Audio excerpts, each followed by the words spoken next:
제목을 제가 기생 라합의 믿음이라고 말씀을 했습니다마는 라합이 가진 믿음에 대해서는 다음 시간에 우리가 좀 생각하기로 하고, 오늘은 그저 단순하게 기생 라합이라는 여자 이렇게 제목을 붙이고 한번 은혜를 받으려고 합니다. 제가 일부 예배 시간에도 실수를 했습니다.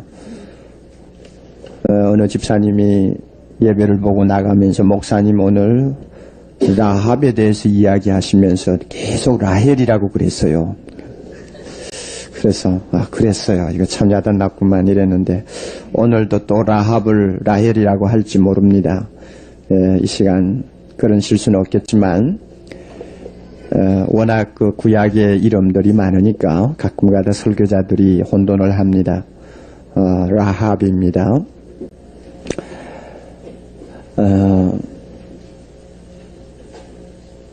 구약에 대해서 잘 모르시는 분들, 또 이 구약 내용에 대해서 좀 읽지 못하시는 분들은 이 구약 설교를 할 때 항상 진통을 합니다.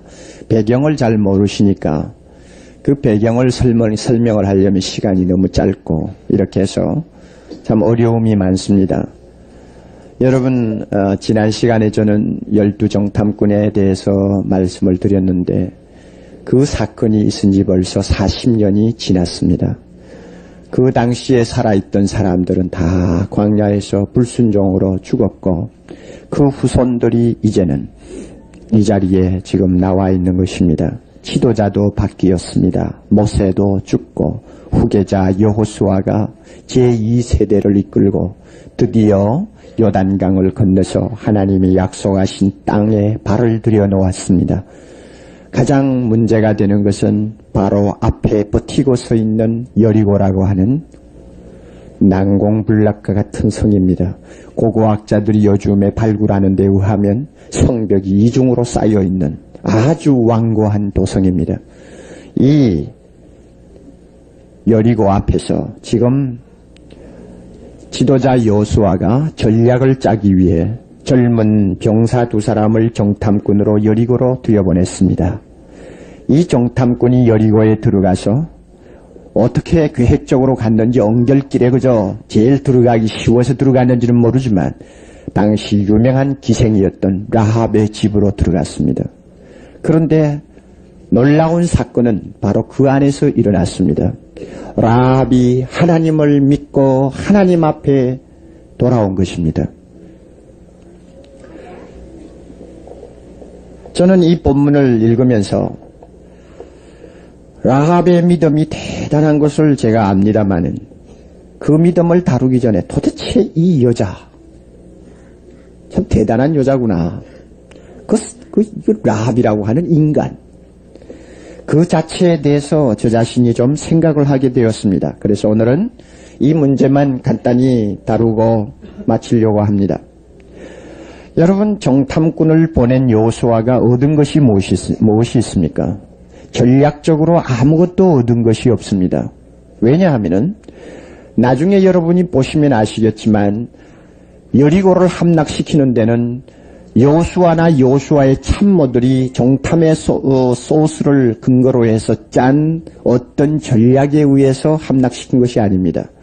완전히 하나님 단독적으로 하나님의 전략 가지고 하나님 자신이 그 성을 함락시켰지 사람의 손이 전혀 가지를 않았습니다. 그렇게 놓고 볼 때에 이 정탐꾼이 왜 갔다 왔느냐 하고 물었을 때는 아무 목적이 없었던 것 같습니다. 그러나 라합이라고 하는 여성하고의 문제를 놓고 볼 때 여기에 하나님의 깊은 계획과 목적이 있었구나 하는 것을 알 수 있습니다. 왜 정탐꾼을 들여보냈느냐? 라합이라고 하는 기생을 무너져가는 여리고의 돌더미 속에서 구원하시기 위한 하나님의 특별한 배려였다는 것 우리가 알 수 있습니다. 우리가 인생을 살면서 보면 평범한 일인데도 그 속에 하나님의 깊은 뜻이 감추어 있을 때가 참 많이 있습니다. 그리고 인간의 어떤 판단으로는 분명히 아무 소득이 없이 끝난 일같이 보입니다마는 그것이 소득이 없이 끝난 일이 아니라 그 속에 하나님의 어떤 목적을 달성하는 일이 있었다는 것을 우리는 자주 봅니다. 그러므로 신자들은 사소한 일을 하나하나 다루더라도 또 서로 그것이 큰 소득이 없이 유익이 없이 끝난다고 할지라도 그것을 단순하게 대수롭게 보아 넘겨서는 안 됩니다. 하나님의 뜻이 작용할 때가 많이 있습니다. 정탐꾼의 사건이 바로 그것입니다. 그런데 왜 하나님께서 라헬을 그러면 구원하시기로 작정하시느냐 하고 우리가 물었을 때 대답은 하나밖에 없습니다. 하나님이 좋아하셔서 그를 그의 자녀로 선택하셨기 때문입니다. 기생을 자기 자녀로 선택하셨다. 하나님이 기생을 자기 자녀로 선택하셔서 그를 구원하시려고 그처럼 비상수단을 쓰셨다 하고 생각하면 여러분 이해가 됩니까?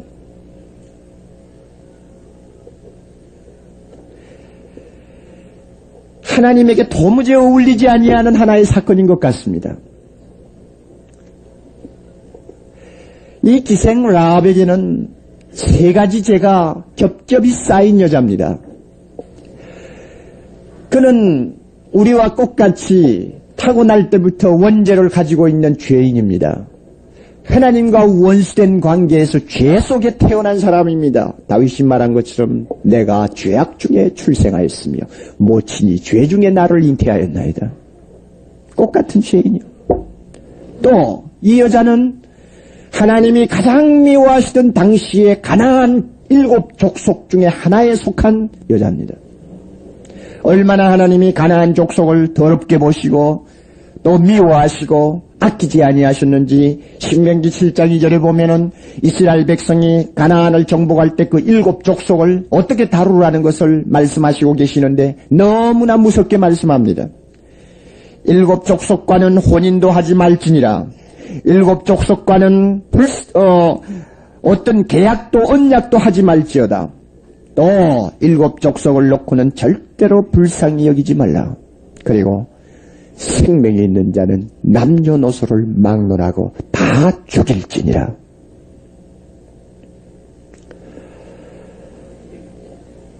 인도적인 면에서 볼 때는 도무지 이해할 수 없는 하나님의 말씀입니다. 여러분 구약이나 신약이나 하나님께서 무슨 인도주의를 가르쳐주기 위해서 기록한 말씀이 아닙니다. 구약에 있는 모든 사건은 하나님이 누구냐? 하나님이 죄를 얼마나 미워하시느냐? 하나님의 선하신 하나님이 택하신 백성을 하나님이 어떻게 다루시고 구원하시느냐? 이런 것 가르쳐주는 것입니다. 그렇다면은 가나안의 7 족속을 멸망시키는 이 사건은 가나안 족속을 하나님께서 죄의 상징으로 보시고 계시기 때문입니다. 조금만 접촉하면 더러워질 수 있는 사람입니다. 이스라엘 백성이 들어가가지고 조금만 좀 친하게 지나면 당장 나쁜 길로 빠질 수 있도록 만들 만큼 죄의 사신이요, 마귀의 사신이요, 어떻게 보면 죄의 무서운 능력을 가진 족속이 가나안 족속입니다. 그러므로 하나님께서 아끼지 말라, 진멸하라 이렇게 말씀합니다.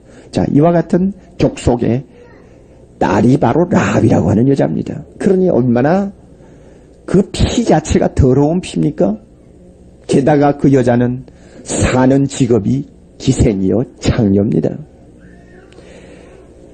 역사적으로 여성이 저지를 수 있는 죄 가운데서 가장 더러운 죄요.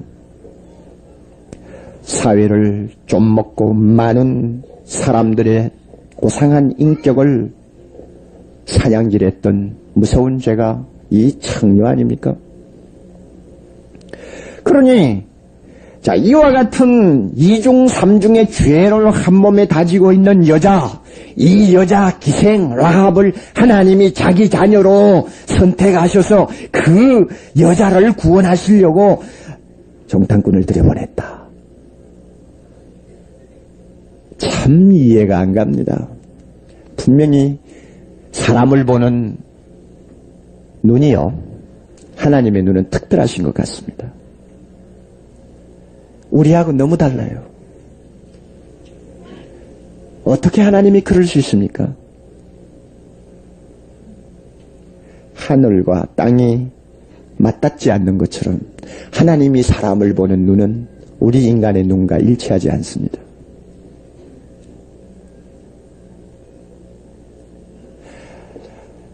인간의 내면에 깊이 숨겨져 있는 인간의 고기성을 꿰뚫려 보시는 하나님의 눈은 외모를 가지고 인간을 다루는 사람을 다루는 인간과 근본적으로 달라 보입니다.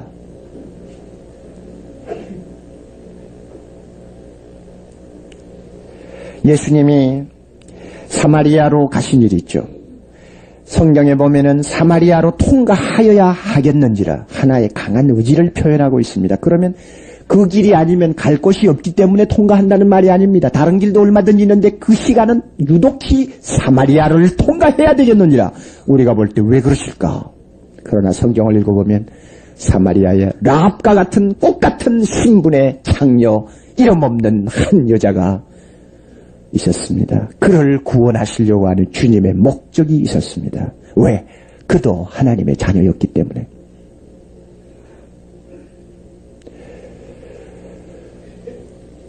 요한복음 10장 16절 기억합니까? 나는 양을 위해 목숨을 버리노라. 또 우리의 들지 아니한 다른 양들이 내게 있는데 내가 가서 인도해서 드려야 하겠는지라. 하나님의 자녀로 이미 들어온 사람 외에도 이 우리밖에 헤매고 다니는 불쌍한 사람, 하나님께서 꼭 건지고 싶은 자녀들이 아직도 많이 있으니 내가 그 자녀를 가서 인도해 드리겠다. 이게 예수님의 강한 마음이었습니다. 사람을 보는 눈, 너무 많이 타락했습니다. 예수 믿는 사람들이 사람을 보는 눈이 너무 많이 변질되었습니다. 목사의 눈도 많이 변질되었습니다. 우리 교회 신자들의 눈도 많이 너무 변질되었습니다.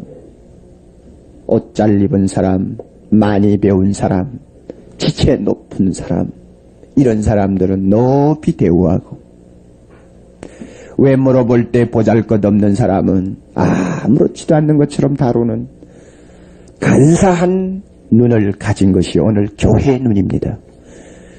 고급 주택에 우뚝 세워진 교회, 공부 많이 한 사람들이 드나드는 교회, 생활 수준이 높은 사람들이 드나드는 교회, 그래서 주차장이 교회 본당 대지보다 더 넓어서 많은 차들이 즐비한 교회, 그런 교회는 굉장한 교회로 인정을 하고 초라한 사람들이 드나드는 교회는 마치 하나님도 없는 것처럼 생각하는 것이 오늘 우리들의 마음이 되어버렸습니다.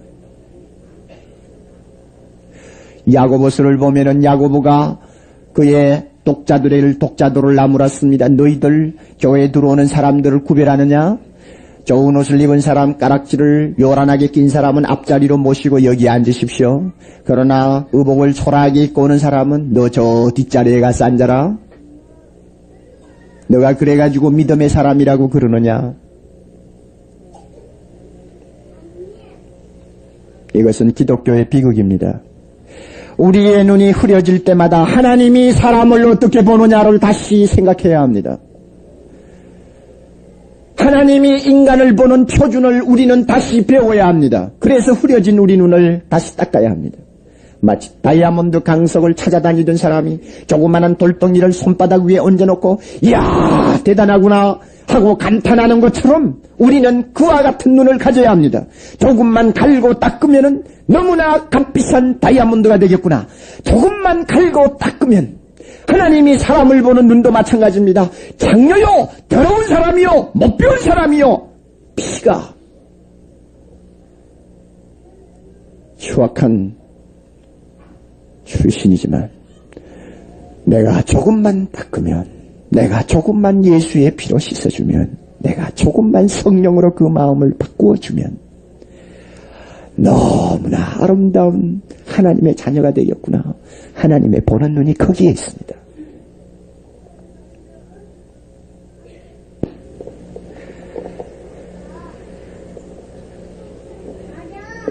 사랑의 교회 교육자들 여러분, 사랑의 교회 안내 일을 맡아 계시는 집사님들, 사랑의 교회 주일학교 교사 여러분들, 선장 여러분들, 하나님의 눈을 가집시다.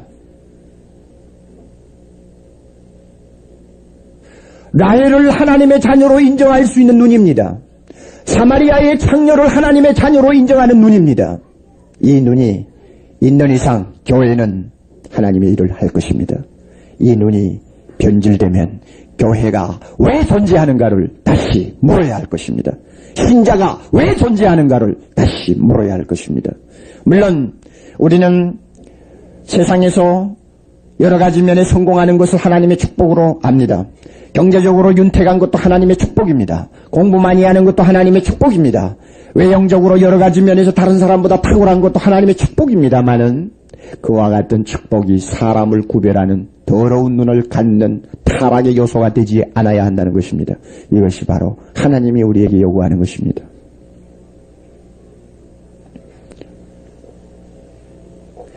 그의 자녀가 있는 곳에는 하나님은 언제나 찾아갑니다. 언제나 찾아갑니다. 여리고도 좋고 사마리아도 좋습니다. 반드시 찾아갑니다. 여러분 가정에 찾아오신 예수님 만나신 일이 있습니까? 이 가운데 예수 처음 믿으신 분, 최근에 교회 나오시는 분들 제가 묻습니다. 여러분 가정에 찾아오신 예수님 만나신 일이 있습니까? 반드시 찾아가셨을 것입니다. 왜? 여러분이 하나님의 자녀이기 때문입니다. 아마 그 예수님이 여러분의 아내였는지도 모릅니다. 아마 그 예수님이 여러분에게 복음을 전하기 위해 찾아간 이웃 사람인지도 모릅니다. 아마 회사 동료였을지도 모릅니다. 왜냐하면 주님이 말씀하셨습니다. 내 이름으로 가는 너희를 영접하면 바로 나를 영접하는 것이요. 외모로는 내 아내요, 외모는 내 친구지만은 그는 내 아내요, 내 친구로서 끝나는 것이 아니라 바로 여러분을 찾아오신 예수님입니다. 라합을 찾아온 정탐꾼입니다.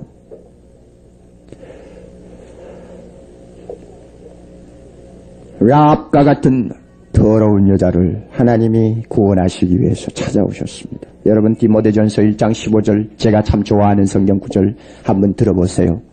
미쁘다 모든 사람이 받을 만한 이 말이여. 미쁘다 모든 사람이 받을 만한 이 말이여. 그리스도 예수께서 죄인을 구원하시려고 세상에 임하셨다 하였도다.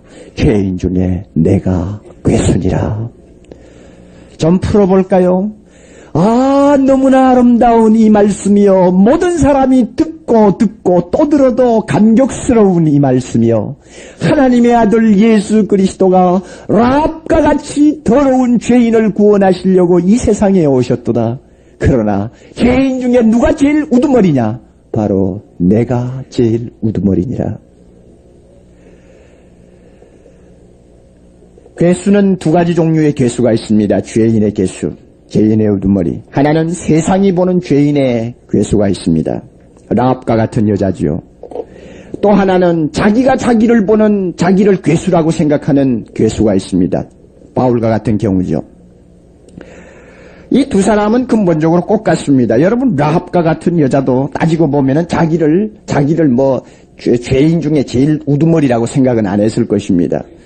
그 여자도 아마 어느 정도의 무슨 긍지라든지 자기 나름대로 배짱이 있었을 것입니다. 내 직업을 너희들이 천시하느냐? 내 직업은 그래도 세계에서 가장 역사가 깊은 직업이다. 그리고 따지고 보면 나도 그래도 봉사를 하는 거라고?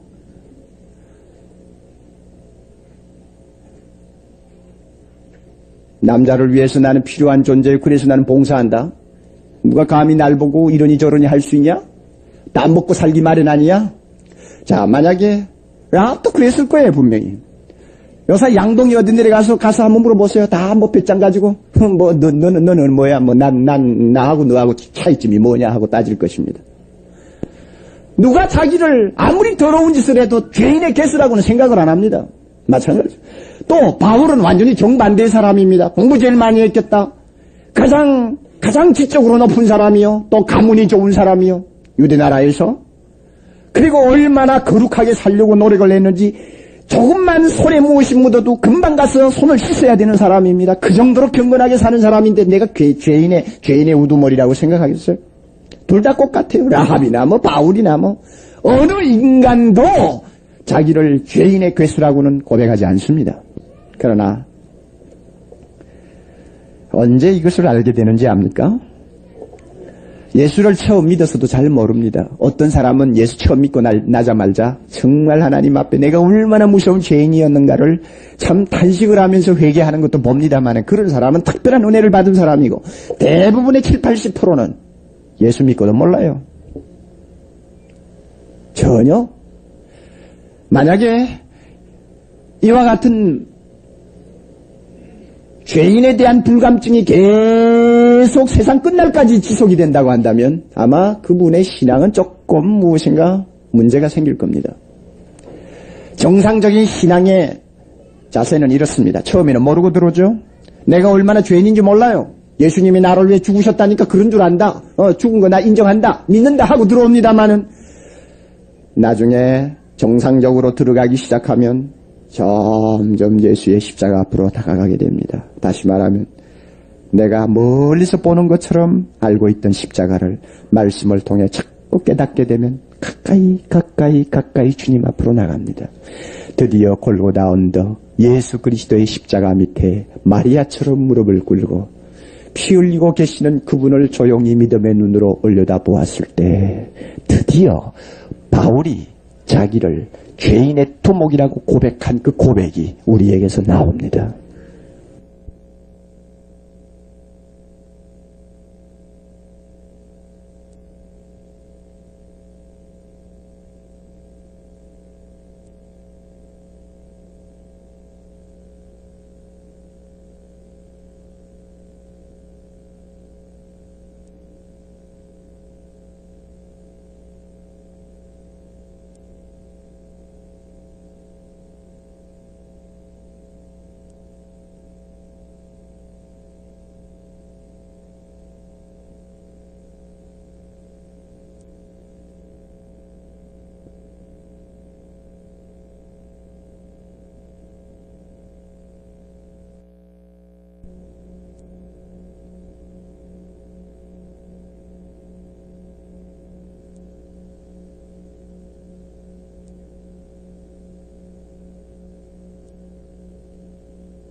에 들어가는 것이 정상입니다.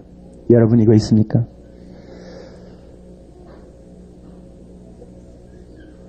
나 같은 죄인을 주님이 찾아오셨구나. 나 같은 죄인을 위하여 주님이 죽으셨구나. 나 같은 죄인을 위하여 하나님이 놀라운 구원 계획을 3, 4천년 동안 준비하셨다가 허락하셨구나. 하나님 이와 같은 것을 무엇이 잘났다고 구원하시는 것입니까? 하고 생각할 때 마음이 뜨거워지고 감격하고 모든 교만이 허리가 꺾이고 더러운 것을 생각하고 좋아하던 자신이 산산조각이 나는 것을 봅니다. 이 자리가 바로 주님과 정말 만나는 자리입니다. 여러분 이거 있습니까? 이렇게 자기 자신을 죄인의 괴수로 고백하는 사람, 이 사람은 늘 그리스도와 만납니다. 여러분, 예수님이 세상에 오셨을 때 장녀와 세리의 친구들이었습니다. 제일 먼저 만난 사람들입니다. 응급실을 가보니까 내가 데리고 간 환자가 제일 급하다고 생각하고 갔는데 의사들은 거들떠보지도 않고 더 급한 환자에게 의사들과 간호원들이 모입니다. 우리 집 애 좀 봐달라고 하니까 그럼 괜찮다고 좀 기다리라고 해놓고는 다 죽어가는 사람을 위해서 막 정신없이 왔다 갔다 합니다. 그러니 의사하고 가장 먼저 컨택트가 될 수 있는 접촉점을 가지는 사람은 위급 환자입니다. 위급 환자 중에 더 위급 환자입니다. 죄인을 위하여 이 세상에 오신 예수님과 만날 수 있는 접촉점을 가장 크게 가지는 사람이 누군지 압니까? 죄인 중에 죄인입니다. 라합이 그런 사람이었습니다. 오늘 우리도 그런 사람입니다. 우리가 이렇게 다른 사람보다 먼저 예수 믿게 된 것도 아마 하나님께서 죄인 중에 괴수로 인정하신 것이 틀림이 없습니다. 믿습니까? 그것을 여러분이 이제는 마음속 깊이 깨닫는 순간까지 가야 됩니다. 그러면 그것 때문에 오는 감격, 그것 때문에 오는 놀라운 박력, 힘, 능력, 이것은 평생 동안 우리의 가슴에 불을 끄지 못하도록 할 것입니다. 예수 그리스도를 위해서는 무엇이라도 나는 주님을 위해서는 바치겠다고 하는 새로운 사람으로 바꾸어 놓을 것입니다. 나 같은 죄인에게서 라합과 같은 더러운 여자가 하나님 앞에 구원받았다는 것만 생각하면 주저앉았던 자리에서 일어나게 되며 나 같은 더러운 라합과 같은 존재를 하나님이 자기 자녀로 인정하시고 구원해 주셨다는 걸 확신할 때마다 세상의 모든 고통의 물결 다가와도 딛고 일어설 수 있습니다. 왜냐하면 하나님이 나를 특별히 인정하신다는 것을 알고 있기 때문입니다. 얼마나 하나님이 라합을 기가 막히게 다루어 주셨는지 압니까? 그에게 주신 축복 굉장히 놀라운 거 있어요. 5가지의 축복인데 우리에게도 꼭 마찬가지입니다. 보세요. 여리고성에서 무너지는 돌더미 속에서 구원해 주셨습니다. 살려주셨다 그 말이에요. 우리도 언젠가 여리고성처럼 무너져야 될 이 세상에서 구원받게 됩니다. 꼭 마찬가지요. 두 번째로는 라합 때문에 그의 가족 전부가 구원을 받았습니다. 마찬가지로 우리도 나 자신 하나가 예수 믿음으로 내 가정 전부가 구원받습니다. 믿습니까? 언젠가는 믿게 됩니다. 세 번째로는 라합은 선택받은 하나님의 자녀인 이스라엘에 귀화하는 귀한 축복을 받았습니다. 이스라엘 백성이 된 것입니다. 우리도 마찬가지요. 이방인이었다가 이젠 하나님의 새로운 이스라엘에 우리는 접붙임을 당했고 하나님의 자녀가 되었습니다. 라합에게 또 놀라운 것 하나가 있습니다. 가장 기가 막힌 결혼을 했습니다.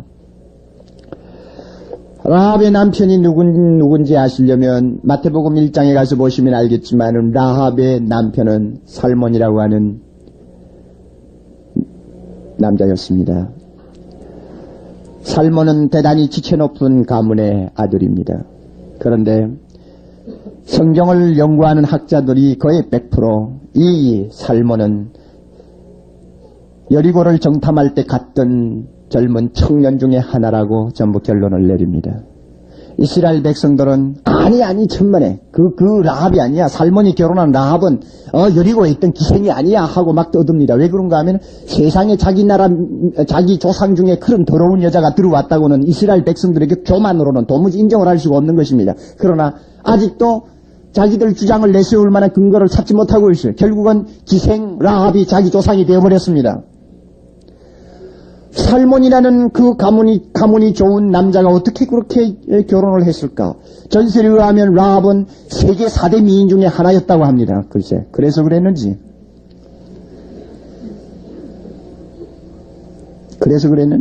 그러나 우리가 그렇게 가볍게 보아넘길 일이 아닙니다. 하나님이 특별히 역사하신 것이 틀림없습니다. 누가 아무리 인물이 좋다고 해도 그런 여자를 누가 데리고 와서 합니까?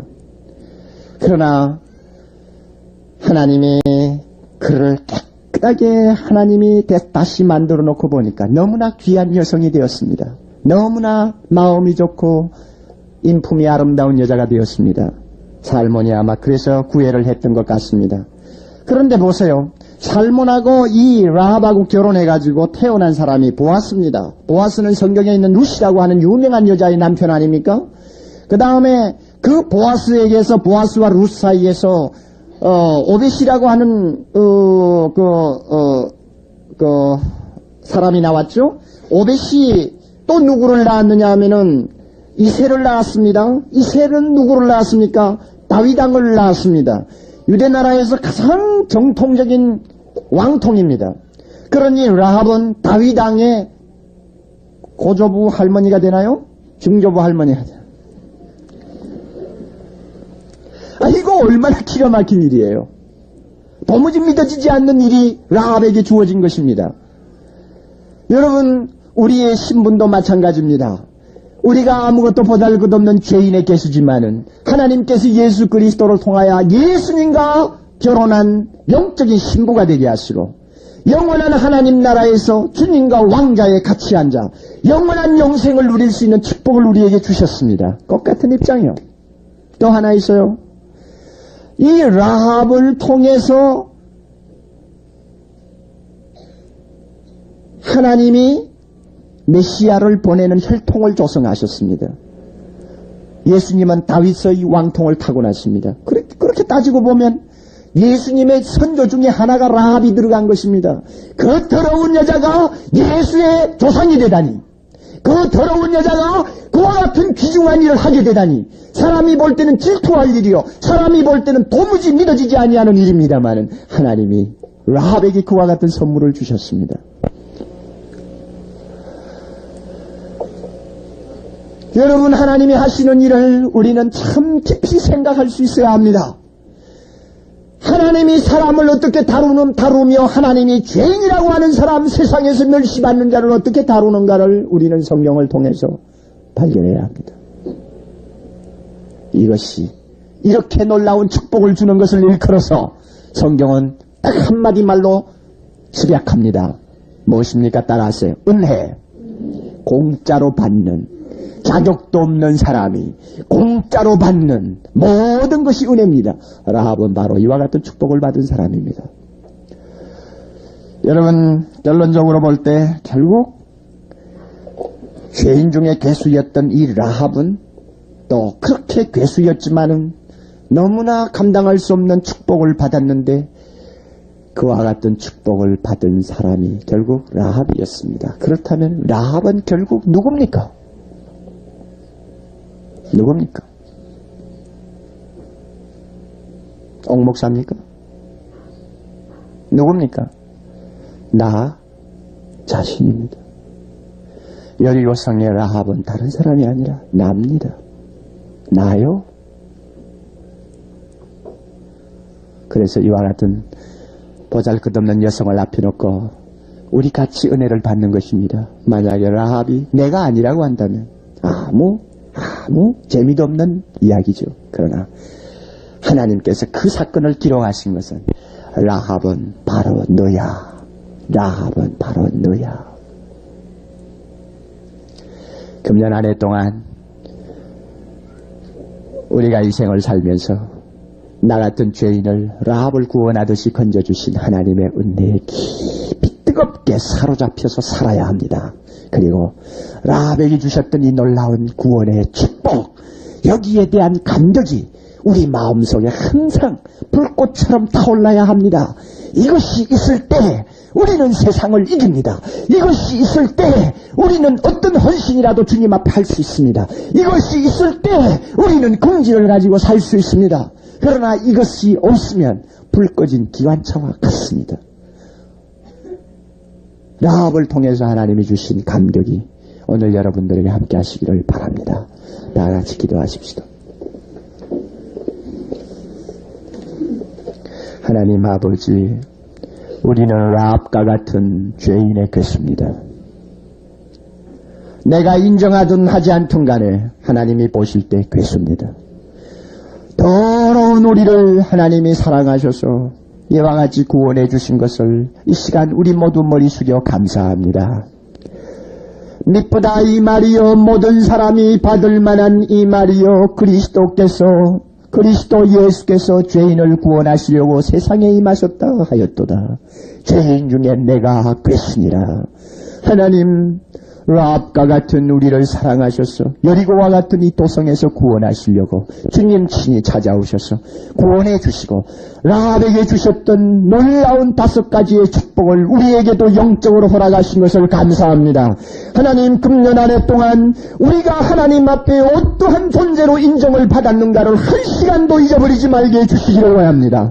사람들은 나를 멸시할 수도 있을 것이요, 세상은 나를 알아주지 아니할지 모르지만은 하나님은 나를 우리를 너무나 귀하게 보셔서 여리고성에서 구원하시려고 비상수단을 쓰셨던 것처럼 오늘 우리를 구원하신 것을 믿고 이 세상을 살게 해주시기를 바랍니다. 세상이 다 인정하지 않는다 할지라도 하나님이 나를 인정하시면 우리는 모든 것을 가진 사람이 됩니다. 주여, 사랑하는 이 성도들 1년 동안 이 놀라운 감격을 가슴속에 뜨겁게 안고 어떤 상황에서도 이기며 승리하는 귀한 하나님의 자녀 되게 해주시옵소서. 예수님 이름으로 간절히 기도 올리옵나이다. 아멘. 준비하신 대로 헌금하였는데 헌금위원들 그 자리에 일어서 주시기를 바랍니다. 이제 우리 머리 숙여서 하나님 앞에 기도드리겠습니다.